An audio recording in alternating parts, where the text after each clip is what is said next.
così bella, così allegra questa casa. A mia madre piaceva ricevere. Avevamo sempre la casa piena di ospiti. Gente che parlava, ballava, rideva.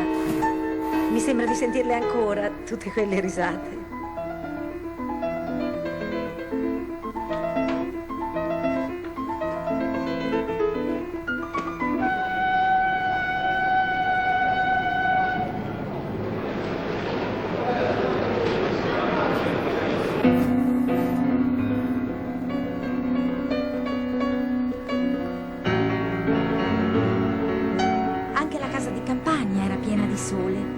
Perché aveva tante finestre e quando una diventava buia, l'altra si accendeva.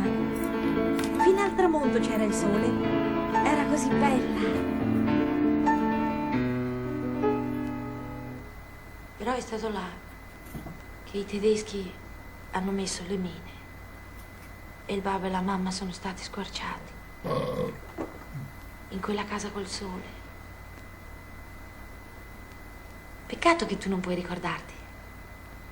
Eri troppo piccolo. Allora, hai finito? Sì.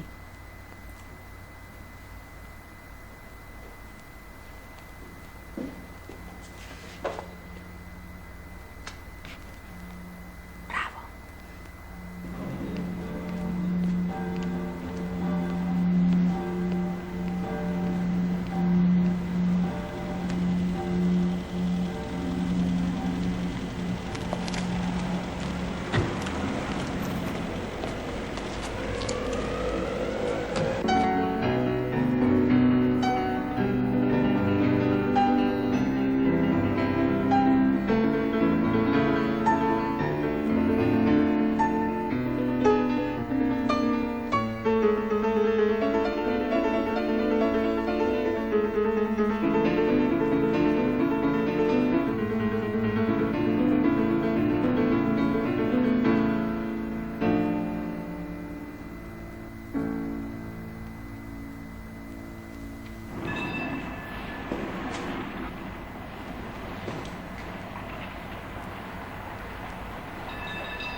Buonasera, sono Tony Lavina. Ah, buonasera, piacere. Salve. Venga, si accomodi. Via qua. Grazie. Le dispiace chiudermi la porta? Grazie. Le ho già preparato la stanza, sa? Adesso le presento mia madre. Mamma, c'è Tony Lavina, il nuovo inquilino.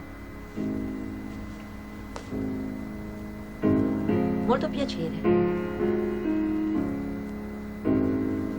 Piacere. Venga, le mostro la stanza.